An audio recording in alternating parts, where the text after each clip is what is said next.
righteousness. Oh God, how I need you.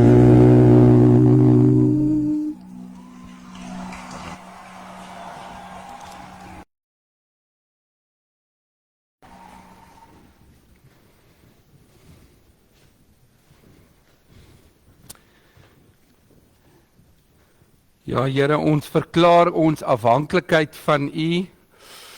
Ons kan dit nie self doen nie. Lord, we need you. You're our one defense.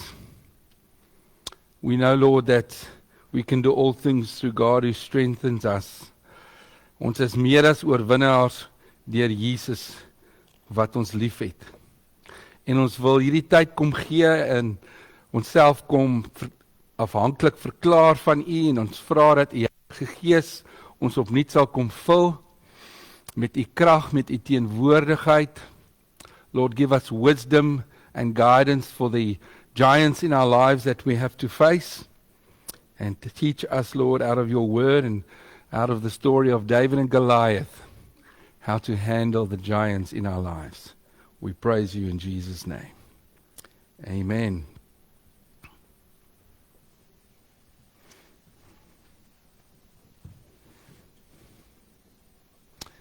Maar Dawid sê vir die Filistyn, jy kom na my toe met 'n dolk en 'n spies en 'n swaard.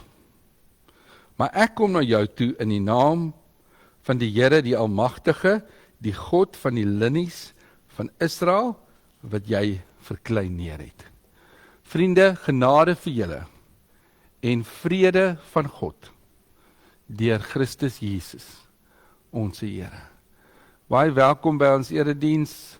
Welcome to the teenagers that are also joining us today, en die mense wat ingeskakel het op livestream. Is lekker om julle ook by ons te hê. And as in the weekends, the long weekends and the holidays, we to accommodate the younger children whose spiritual language has changed to English, we do a bit of a bilingual service, so dat hulle ook kan verstaan. As ons 'n diens het, so moenie skrik as ek van Afrikaans na Engels toe oorgaan nie, maar dit is net om hulle ook te kan akkommodeer, maar baie welkom ook hierso by ons diens.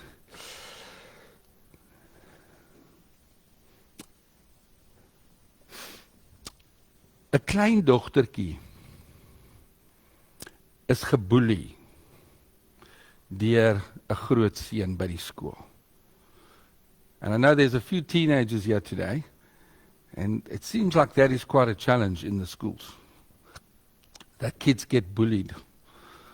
But this was a small girl being bullied by a big boy. And she was petrified to always go to school because she knew she was going to be bullied. En weet wat het sy toe gedoen? Sy het besluit, sy gaan elke aand en elke oggend gaan sy bid. And she's going to pray that the Lord will help her to believe that her God is bigger than the bully. Dat haar God is groter as die bully. Maar dit het 'n ruk gevat, sy moet maar eers 'n bietjie gebid het, want sy was baie angstig en getraumatiseer gewees. En toe, eendag, toe staan sy op, en sy het moed gehad. Courage. She had the courage. What is courage? Courage is doing what's right in the midst of fear. Moed is om dit wat reg is te doen, al is jy bang. En toe hy nou weer na haar toe kom, om haar te bully, dan sy altyd maar gesit en wag vir hom en so aan. Toe staan sy op, en sy gaan stap reguit na hom toe, en sy kyk hom in die oë, en sy sê vir hom, stop dit. Jy gaan my nie verder bully nie. Hoorie, maar hy man skrik. Hy toch, wat gaan nou hier aan? En almal kyk vir hom. Maar sy het dit met soveel vertroue gesê, dat hy toe sommer wegloop. En almal lag vir hom. Vandag gaan ons 'n bietjie praat oor die storie van Dawid. En hoe hy hierdie groot boelie reus gehanteer het. Ons het verlede week begin met die reeks Dawid en die geestelike reus, Dawid die geestelike reus, en ons het in die eerste week gekyk na Dawid en hoe hy voorberei is en gevorm is. Hy was nie geroep op sy voorkoms. Die Here het hom nie gesalf as koning en geroep omdat hy 'n mooi voorkoms en groot en sterk so Saul was nie, maar vir sy hart. Hy was een van 8 seuns, hy was die jongste en die wêreld het na hom gekyk as 'n skaapwagter. Maar God het na hom gekyk as 'n koning. And many times we look at ourselves and we just see, I'm just a shepherd boy. And we look at ourselves through the eyes of others and they keep telling us, that we're losers, and we start looking at ourselves that way. But when God saw a shepherd boy, when others saw a shepherd boy, God king. So ons moet kyk na onsself deur Jesus se oë. Want ons is sy kinders. We are princes and princesses. That's where our identity lies, and he's got a purpose for our lives. En hierdie ou skaapwagtertjie is toe gesalf as koning. And it says that he was anointed with the Holy Spirit. He was filled with the Holy Spirit. The presence of the Holy Spirit and the power of the Holy Spirit worked in his life. En die Heilige Gees het in sy lewe gewerk en hom voorberei. En ons gaan nou 'n bietjie kyk daarna weer hoe sy voorberei en met klein reëse om die groot reus aan te vat in sy lewe.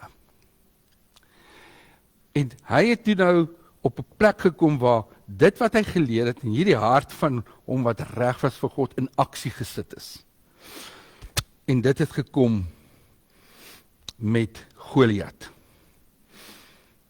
Goliat moet val, dis vandag se tema. Goliat moet val, Goliath must fall. Next week we're going to look at the different types of Goliaths and giants in our lives. Don't miss that, so we can make it practical to see what giants are we facing. Wat 'n tipe van 'n reuse is daar in ons lewe. Daar's baie wat ons kan hê. Ek gaan net aan 4 van hulle raak volgende week. Die eerste een is vrees. Is dit 'n groot ding in jou lewe? Jy's raak angstig en jy's bang, of is dit miskien dat jy verwerp is, you rejected? Or maybe, miskien het jy 'n verslawing. Jy weet, jy kan nie van jou foon afklim nie. Jy weet, hulle sê die gemiddelde 6 ure 'n dag. En daai scrolling en daai dopamine rush is net, dis 'n reus vir jou. En dan die ander een wat ons gaan praat is oor woede. Anger. How to deal with anger. Miskien is dit, daar's ander, dit kan wees dat jy gesondheidsdiagnose vir gesondheidsuitdaging het. Dis 'n reus vir jou, verhouding wat verbrokkel het, skuldklas, finansies. Maar dis hoe dit in ons lewe 'n werklikheid word. Die vraag wat in 1 Samuel 17 vir ons gevra het, dit vra nie of daar reuse in gaan wees nie. There is going to be giants. There are going to be giants in our lives, always. And it doesn't look at how great David was, how competent, how brave he was. The focus is more on where did he put his trust. Waar het hy sy vertroue gesit? Ons gaan saam lees uit 1 Samuel 17:32 tot 52, 1 Samuel 17:32 to 35. I'll just give you a bit of context. It is in the year 1020 before Christ. En Israel en die Filistyne maak oorlog en hulle beklei teen mekaar. En hulle is albei op 'n heuwel en daar is hierdie vallei, die doodsvallei. En vir 40 dae en nagte het Goliat uitgeloop en hy het die volk en die soldate getart en die Here eintlik getart. Want jy sien wat gebeur het is, hy het hulle uitgedaag vir 'n 2-geveg. En nou in daai tyd was dit so, who have you watched the movie Troy? Remember the movie Troy and Brad Pitt, what was his character again? He was this soldier, and And then on the other side there was, I think it was Hector, and they fought. And what normally happened was that they would choose a soldier, and the other country would choose a soldier, en hulle sal die volk verteenwoordig, en dan sal hulle teen mekaar beklei. En wie ook al verloor, moet die slawe word van die ander land. No pressure. En dis wat nou hier gebeur het, is, hy sê, weet jy wat? Nou onthou, Goliath is 3 meter hoog, amper 3 meter hoog, ek is 1.83, so dis nog hoër as ek. Hy het hierdie 57 kilogram wapenrusting, hy is net totaal intimiderend. En Saul het gesê, wie ook al teen hom gaan beklei, en hom wen, kan sy dogter sy hand in die huwelik. She can marry his daughter, and the family doesn't have to pay any taxes ever again. Okay? So dit is wat die beloning daar was. So wat gebeur? Dawid kom, sy pa stuur hom na die oorlogsveld toe, om die 3 oudste seuns te gaan ondersteun en vir hulle kos te kan gee. En soos hy daar kom, hoor hy, hier kom Goliath, en hy daag uit die soldate uit, hy verneder hulle, he challenges, their God, en hy sê, wie is hierdie onbesnyde Filistyn? Wie is hierdie heiden, dat hy die lewende God so uitdaag, en God se volk so uitdaag? Hy is nie bang vir hom nie. Almal is bang vir hom, maar hy is nie bang vir hom nie. Hy is 15 jaar oud. Klein mannetjie. Wie is 15 jaar oud hier? Enigiemand 15? Ja? Van julle 16. Okay? 16. Nee? Steek julle hande op. Daar staan daai 2 manne daar, 16, 17. Staan net gou vinnig vir ons op. Ek weet julle gaan vir my baie bly. Staan net gou op. Nee? Ja, Waldo en ja, staan gou op. Daar sê, omtrent daai ouderdom, omtrent daai lengte, okay? En meneer Eben Etzebeth. Daar het hulle nou die idee, wat teen hom moet beklei. Dankie.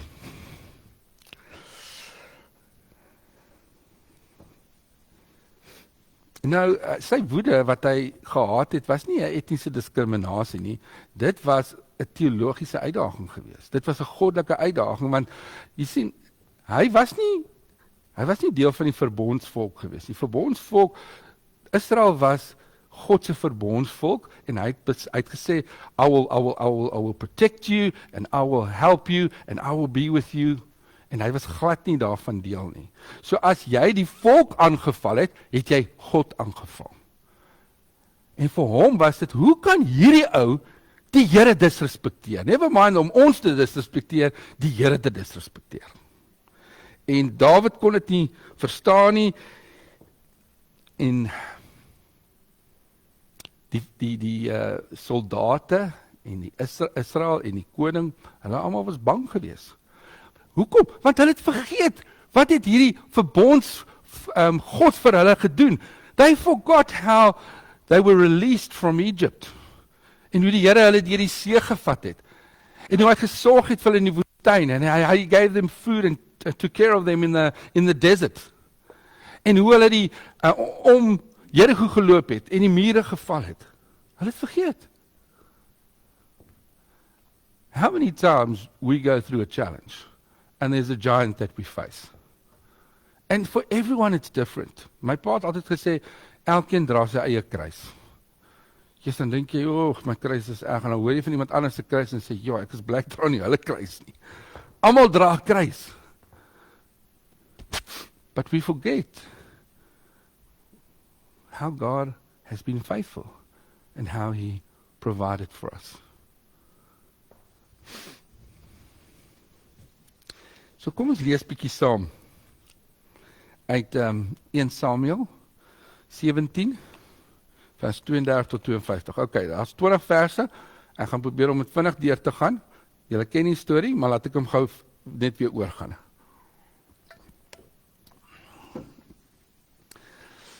Daar is die konteks. Dit wat Dawid sê. Hulle sê vir koning Saul, hierdie Dawid is nie gelukkig nie. Hy wil hom nou gaan beklei. En nou kom praat hy met Dawid en sê, hoekom wil jy hom nou beklei, jy weet, en wat se verskil gaan dit maak? En dis wat nou hier volg. 'n Mens sê in vers 32, moenie oor hom moedeloos word. Dis nou oor Goliat, sê Dawid vir Saul. Ek sal gaan en teen hierdie Filistyn veg. Maar Saul sê vir Dawid, jy kan nie teen hierdie Filistyn gaan veg nie, want jy is jonk en hy's 'n vegter van kindsbeen af. Toe sê Dawid vir Saul, as ek die kleinvee vir my pa oppas, en daar kom 'n leeu of 'n beer, en dra 'n lam weg uit die kudde, gaan ek agter hom aan en slaan hom dood. Sommer 'n leeu of 'n beer. Hy slaat hom sommer dood, met sy eie hande. Sal jy dit kan doen? En red die lam uit sy bek, en as hy op my afstorm, gryp ek hom aan sy baard en slaan hom dood. Jo, ek weet nie wat se kung fu hy ken of wat nie, maar hy's nie bang vir 'n leeu nie, hy's nie bang vir 'n beer nie. Iets het gebeur dat die Here hom gehelp het om daai wilde diere dood te maak, om die skape te beskerm. Julle gaan die betekenis nou ook sien van daai skape wat beskerm moet word.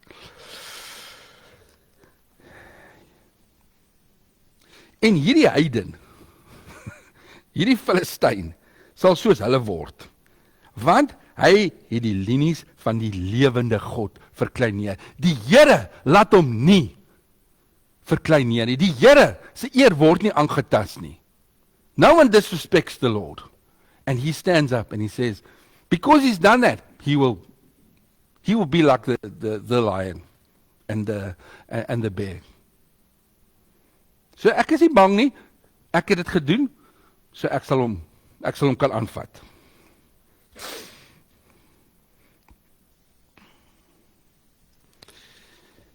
Verder het Dawid gesê, die Here wat my gered het uit die kloue van die leeu en uit die kloue van die beer, hy sal my red uit die mag van hierdie Filistyn. Toe sê Saul vir Dawid, gaan en mag die Here by jou wees. So hy het 'n getuienis gegee van hoe die Here hom voorberei het om 'n beer en 'n leeu dood te maak, en dit het vir Saul genoeg vertroue gegee dat hy die volk moet gaan verteenwoordig. En onthou, as hy verloor, dan moet hulle slawe word van die ander volk. Maar hy het hom vertrou. Saul het sy eie toerusting vir Dawid laat aantrek. Hy het 'n bronshelm op sy kop gesit en hom 'n harnas laat aantrek, en Dawid het Saul se swaard bo oor sy uitrusting vasgegord. Maar hy kon nie loop nie, want hy was dit nie gewoond gewees nie. Die goed was te groot vir hom en dit was te ongemaklik vir hom gewees. Dawid sê toe vir Saul, ek kan nie hiermee loop nie, want ek is dit nie gewoond nie. En Dawid het dit uitgetrek. Hy het sy kierie in sy hand gevat, 5 glade klippies in die spruit uitgesoek en dit by die skaapwagtersgoed in sy slingersak gesit. En met sy slingervel in die hand het hy op die Filistyn afgeloop. Die Filistyn het al hoe nader gekom na Dawid toe, terwyl sy skulddraer voor hom was. Toe hy vir Dawid sien, het die Filistyn hom met minagting aangekyk, omdat hy jonk was, met 'n rooi gelaatskleur en 'n mooi voorkoms. Die Filistyn het vir Dawid gesê, is ek 'n hond, dat jy met kieries na my toe kom? Hy het Dawid in die naam van die Filistynse gode gevloek. Verder het die Filistyn vir Dawid gesê, kom 'n bietjie hier dat ek jou vleis vir die roofvoëls en vir die wilde diere kan gee.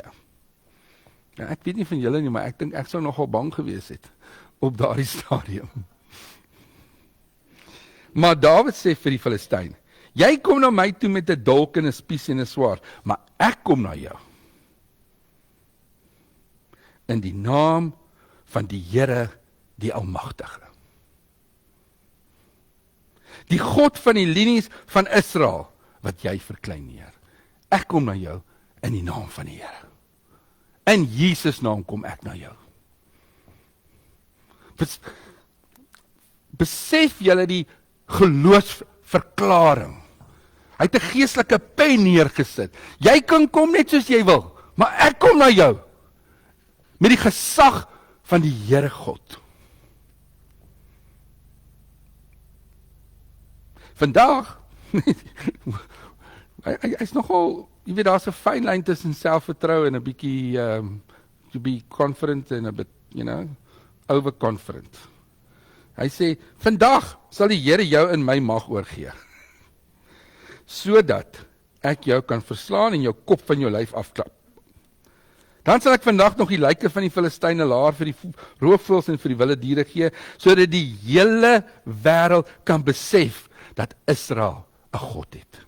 Hoekom sal dit gebeur? Nie om te sê hoe great ek is nie, sodat almal in die wêreld kan weet dat Israel het 'n lewendige en kragtige God. Toe die Filistyn regmaak en nader kom om Dawid te ontmoet, het Dawid die Filistyn vinnig op die vegterrein tegemoet gehardloop. Hy het nie vir hom gewag nie, hy het na hom toe gehardloop. Soos 'n skamskakel 'n slot. Sê ek gaan vir jou wag nie, ek hardloop na jou toe. Toe steek Dawid sy hand in die sak, vat 'n klip daaruit, gooi met die slingervel en tref die Filistyn teen die voorkop. Die klip het in sy voorkop ingedring en hy het vooroor geval op die grond. Met die slingervel en klip was Dawid sterker as die Filistyn en het hy hom verslaan en doodgemaak. Dawid het nie eens 'n swaard by hom gehad nie. Toe Dawid gehardloop by die Filistyn gaan staan, sy swaard gevat, dit uit die skede getrek en hom van kant gemaak. Hy het sy kop daarmee afgekap. Die Filistyn het gesien dat hulle held dood is en het gevlug. Die manskappe van Israel en Juda het opgestaan, die aanvalskreet uitgeskree en die Filistyn agtervolg tot by die ingang van Gat en die poorte van Ekron, sodat die gesneuweldes van die Filistyne op die pad van Saaraim af tot by Gat en Ekron gelê het.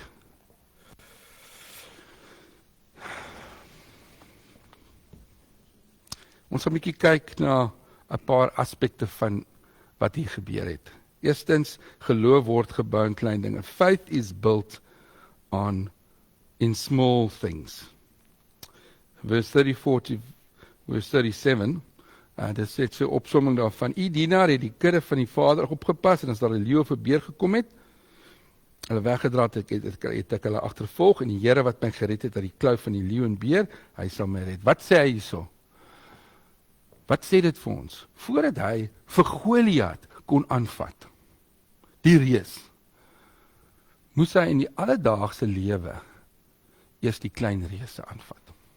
He first had to tackle the small giants in his life before he could tackle the big giants. Why? Because God knew that he won't be ready immediately for the big giant. He first had to overcome the lion and the bear. Hy moes eers daai leeu en beer oorkom. Hy moes leer om na die skape te kyk en hulle te beskerm en om moedig te kan wees, sodat hy as koning ook na die volk as skape kan kyk en vir hulle kan beskerm en vir hulle kan sorg.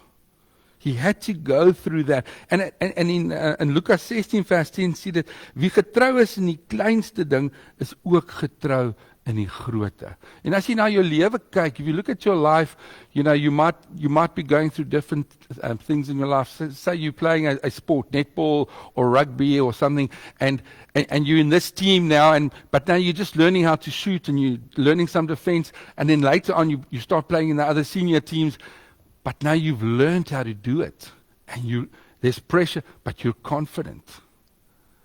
En as jy na jou eie lewe kyk, hoe jy van een werk na die ander werk, en dan verstaan jy nie, maar hoekom is ek daar by daai werk gewees het, maar daar het die Here met jou gewerk. Want hy het geweet, jy moet iets leer daar, hy moet 'n karakter opbou wat jy in die volgende werk kan gebruik. En as jy mooi na die lyn gaan kyk, sal jy presies sien, hoe die Here in elke area van jou lewe, jou gevorm en voorberei, net soos hy vir Dawid gevorm en voorberei het, om 'n nuwe doel te kan vervul. And that's why, teenagers, it's important that you have that quiet time that we talked about when we went on those camps. And get into that daily habit of reading the Bible and praying and being willing to serve God and being obedient. En dis hoekom dit vir ons belangrik is om ook ons daaglikste stilte tyd te kan hou en gehoorsaam aan die Here te kan wees en geloof te kan ontwikkel vir wanneer daai reëse gaan kom. You see, because if we don't do it, and the giants come, the giants are going to destroy us. Maar as ons getrou is, ek dink aan sommer aan iemand soos Daniel, wat 3 keer 'n dag gebid het, en hy het na sy diet gekyk, en hy het reg geëet ook.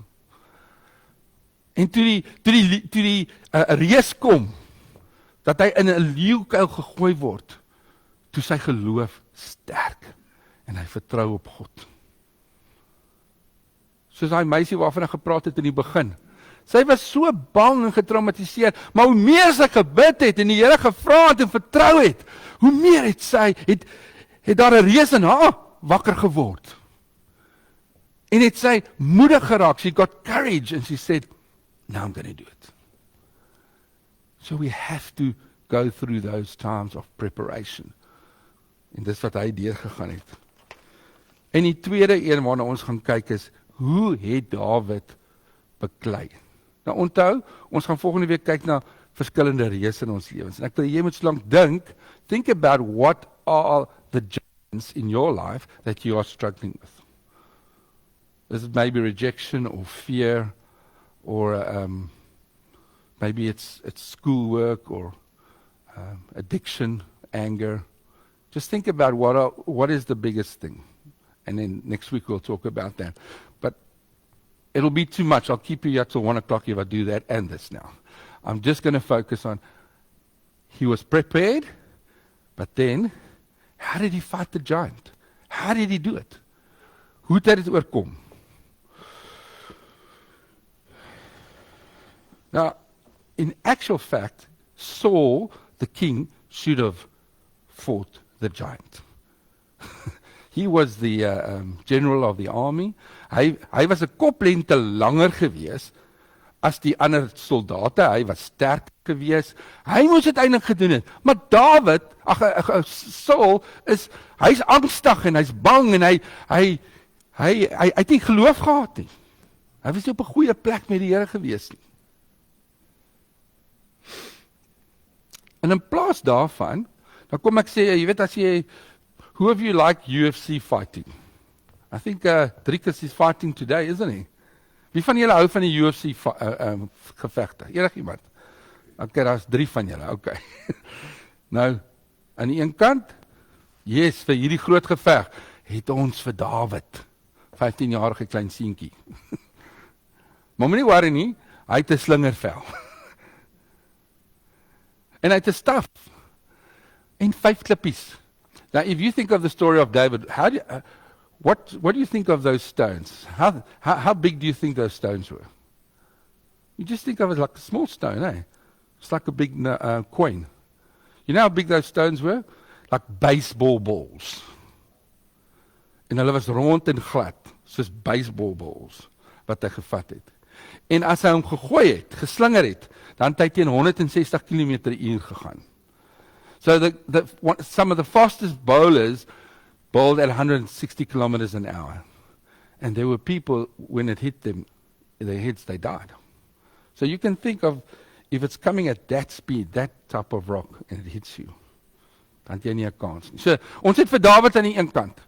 And then we've got Goliath, almost 3 meters. He's there. He's the Philistines' best UFC fighter. He's the best boxer. Hy's die beste stoeier daarso. Eben Etzebeth is nie 'n patch op hom nie. Hy's baie groter en sterker as Eben Etzebeth. En sy wapenrusting was 57 kg gewees. As hy daai spies van hom gooi, dan trek hy teen 70 km/h. Goliath en Dawid. En nou gaan hulle beklei. Waar's die fokus? Dawid se fokus. Saul se fokus en die manne was op Goliath. Hoe groot hy is en hoe bang hulle is. And many times in our lives, that's where our focus is. We're just focusing on how big this giant is to overcome. And it petrifies us. Dawid se fokus was nie op hoe groot Goliath was nie. Sy fokus was nie op hoe goed hy is nie. Sy fokus was op hoe groot sy God was. En sy God is. Never mind hoe groot hierdie reus is, ek dien 'n God, wat baie groter en baie sterker is. Dis wat sy fokus was. So when we go into those fights with our giants, our focus must be right. Onthou hulle vir Petrus wat op die water geloop het. Toe hy vir Jesus gekyk het, was hy fyn. En toe hy begin kyk na die storms, toe sink hy. That's what it says, fix your eyes on Jesus, the author and perfecter of your faith.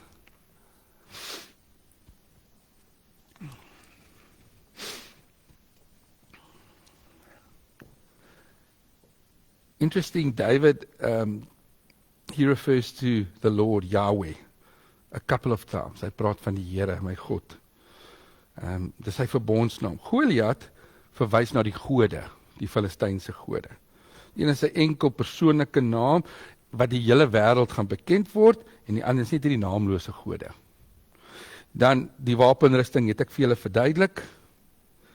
Maar Dawid sê in vers 47, God is nie deur swaard of spies gaan hy nie verlos nie. God's not gonna, he's not worried about what weapons you have. En Dawid, wat gekies is as koning, he's fulfilling his purpose. You know how special that is when God starts to take you in your purpose that he has for you. Not what you want, what he has. And you start fulfilling your purpose with the gifts he's given you. En wat was dit? Hy het na die skapies gekyk en beskerm en versorg, sodat hy na die verbondsvolk en die skape, wat nou bang was vir jy, om na hulle te kyk. En hy staan op as die herder om die skape, wat so verskrik is, nou te kom beskerm. See how he had to go through the season as a shepherd, so that he can in the spiritual world do that. En hy staan op, en hy is nie bang nie. So eerstens, hoe beklei ons? Ons fokus op hoe groot ons God is, nie hoe groot ons reus is nie. Tweedens, Saul se wapenrusting het nie vir Dawid gewerk nie. His weapons didn't work for David. 1 Samuel 17:39, ek kan nie hiermee loop nie, want ek sien gewoond hier aan nie. Hy het die beste gevegstoerusting van Saul gekry, maar hy het nie gebruik nie. Dit het nie gepas nie. En dit is hoe dit met ons is, as ons reuse wil beklei. Miskien is dit 'n finansiële, maybe it's finances, you're just trying to get your head above water, or maybe it's a health issue. En dan sê mense, jy wil net harder probeer. Maar dit gaan nie oor jou nie. Hoe meer ons daai tipe van wapens gebruik, ek moet net harder probeer, ek moet dit in my eie krag doen, I need to make a plan, because we all want to make our plans. It doesn't work. Those weapons don't fit. Ander mense is 'n slim idees, of ek het baie geld, of ek het status, of ek het selfvertroue. Dit werk nie. Dit is soos wapens wat nie pas nie. Nou ek sê nie daardie jy moet niks doen nie. Ons moet die Here vra en hy gebruik daai goed in ons lewe, but we become too dependent on our ideas. And then when it doesn't work out, we wonder why, because we were using the wrong equipment to tackle the giant. Nee, ons moet die Heilige Gees toelaat om in die situasie te werk. Ons moet bid, ons moet die Here vertrou, ons moet gehoorsaam wees. Dis interessant, 2 Korintiërs 10:4, die wapens van ons stryd is nie vleeslik nie, maar kragtig deur God om vestings neer te werp. Ek het altyd gewonder, wat bedoel hulle daarmee? Jy weet, as jy nou 'n uitdagende situasie het by die werk of verhoudings en hoe moet 'n mens geestelike wapens gebruik? En ek het tot die insig gekom, dit beteken, jy bid, jy lees God se woord, jy's gehoorsaam, jy dien, jy laat die Heilige Gees beheer neem. Dis die geestelike wapens. Not what I think and all my plans and all that kind of stuff. Dis goed wat nie altyd werk nie. Dawid se krag het gelê in sy totale afhanklikheid van God. When you can't and you're on your knees and nothing works, then you're exactly where God wants you. Why? Want dan kan God begin werk. Dan kan jy op hom vertrou en hy kan begin werk. Dit was sy kragtigste wapen, dat hy totaal afhanklik was. Paul en Silas, wat in die tronk is. Paulus en Silas. Hulle is vas aan kettinge. They say, if God doesn't come through for us now, it's over. Partykeer is ons op ons knieë. Maar dan is ons presies waar ons moet wees. Nou is ons totaal afhanklik van God. Is jy miskien daar vandag? Jy weet nie meer wat om met daai reus te doen wat in jou lewe is nie. And the Lord says, stop putting on the wrong equipment. Just be dependent on me. Trust me. Let go and let God. So dis die tweede ene. Nie, dis nie self probeer doen nie. Derde een. Die stryd behoort aan die Here. The battle belongs to the Lord. Jy kom met my, na my toe met 'n swaard, maar ek kom na jou te die naam van die Here, die heerser van al die magte. Die oorlog behoort aan die Here en hy sal jou in my hand gee. Dawid het na hom toe gehardloop. Hy was nie roekeloos nie, maar hy het in geloof gegaan. Because if God says do something to handle your giant, you do it. You walk in faith. You walk in confidence. Jy doen dit. Okay, ek moet hier los en ek moet na daai werk toe gaan. Okay, Here, ek het my bevestig, ek gaan. Al is ek bang, ek gaan. Ek stap in geloof. Hy het dit gedoen. Hy gooi die klip. Die Here maak, they were saying he had to, it was about 1,000 times he had to practice that. It's a skill that was developed. En die Here maak seker dit tref sy voorkop en hy val en hy vat sy swaard en hy's dood. En hierdie Israel wat so bang was, begin hardloop en hulle agtervolg hulle. Wow! David, what a hero. Who's David in our lives? Who's the David? Are we the David? Die geestelike Dawid in ons lewe is Jesus Christus. Hy is die een wat die grootste reëse oorkom het, toe aan die kruis gesterf het en opgestaan het uit die dood, en die dood oorwin het, en Satan oorwin het, en die sonde oorwin het. Jesus is die Dawid wat die stryd wen. Ons is, wat sê Romeine 8:7, ek is meer as 'n oorwinnaar, deur God wat my krag gee. Greater is he that is in me than he that is in the world. Die stryd behoort aan die Here. En hy het nie die eer daarvoor gekry. Sê, kyk hoe oulik is ek nie. Nee, hy het sy werk gedoen en hy het die Here die eer gegee. Ja, en hy het baie staan gehad. Mense het neergekyk op hom, sleg gesê en alles. Hy was niet gehoorsaam aan die Here. Dis dit. Jy gaan nie mense please nie, hulle gaan nie altyd gelukkig wees nie, hulle gaan 'n klop goed van jou sê. Wees net gehoorsaam aan die Here. Dis dit.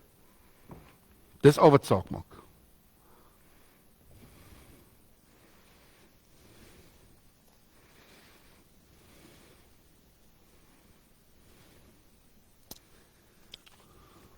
He fulfilled his purpose.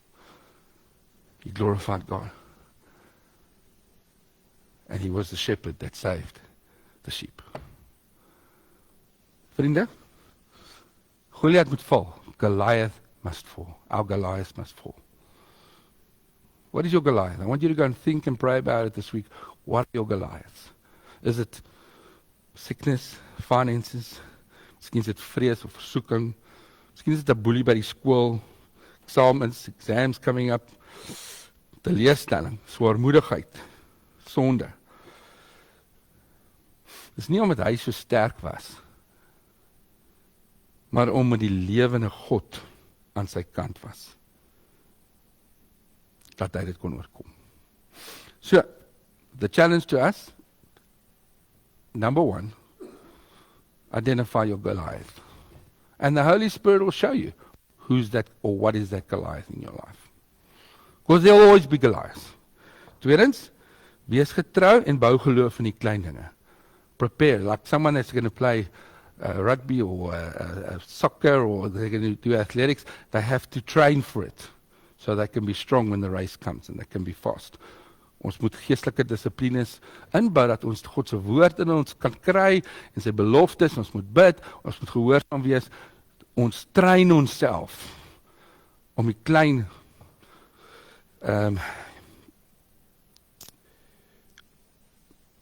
uitdagings te oorkom sodat ons die groot reëse kan hanteer. Moenie op die fisiese wapens staat maak nie. Don't just look at the physical and my ideas and someone else's ideas. Yes, the Lord can show you, but make sure it's not just your good idea, it's God's idea. Maak seker daarvan. En dan, as hy vir jou sê, nou gaan jy daai Goliat. Nou gaan jy na daai nuwe werk toe gaan.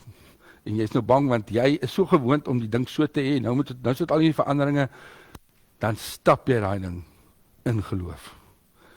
En jy stap, en jy vertrou die Here, as jy na daai reis toe kom.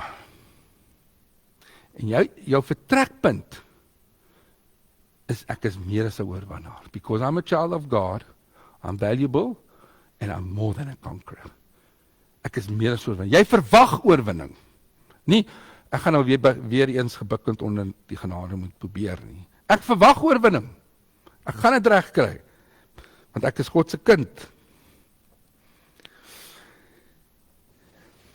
Dawid was 'n geestelike reus omdat hy God groot gemaak het. Hy het nie homself groot gemaak nie. He was a spiritual giant because he glorified God. He didn't glorify himself.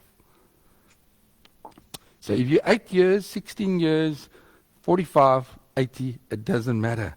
The same God that was there for Goliath to be overcome with David is here today. And he lives in your heart through the Holy Spirit. Want sterker is hy wat in jou is, wat hy in die wêreld is. Goliath must fall. Goliath moet val. Hoe? Want ons vertrou dat ons God is groter as Goliath. In vers 47 sê, the battle belongs to the Lord. Kom ons bid saam. Lord, I thank you and praise you that we don't have to fight the Goliaths on our own. Here, ek weet almal sit hier so en party mense is hier want iets bedoel hulle met die wees. Lord, it's a divine appointment that you brought them here. They don't understand why they came here, but you've had an appointment with them because your Spirit wants to work in their lives and you want to help them to overcome the Goliaths in their lives. En ek wil bid, Here, dat jy vir elkeen wat hier sit sal wys, wat is die reus? Wat is die Goliat? Waarmee hulle sukkel en so Saul en die weermag bang voor was en nie moed gehad het, nie geloof gehad het nie. Heilige Gees kom gee 'n nuwe moed en 'n nuwe geloof, nie in ons eie krag nie, maar om te weet ek dien 'n groter God as hierdie reus. En hy sal vir my lei, hy sal vir my die krag gee, hy sal vir my die wysheid gee en hy sal vir my die oorwinning gee tot eer van sy naam. And Lord, we come to you and we come and ask you that you would work in our hearts and lives. Thank you for just confirming that through a young shepherd boy, you overcame a giant. Dankie vir vrede, vir u teenwoordigheid, vir die werking van die Heilige Gees, wat deur ons kan werk. Ons kyk nou hoe groot ons God is, nie hoe groot ons reus is nie. Ons bid dit nou in Jesus naam. Amen. Gaan bid oor daai reus, kom volgende week terug, en dan gaan ons kyk na daai verskillende reuse, hoe ons hulle kan oorkom. Kom ons sing hierdie lied saam, Mighty to Save, wat nou baie mooi inpas by die boodskap.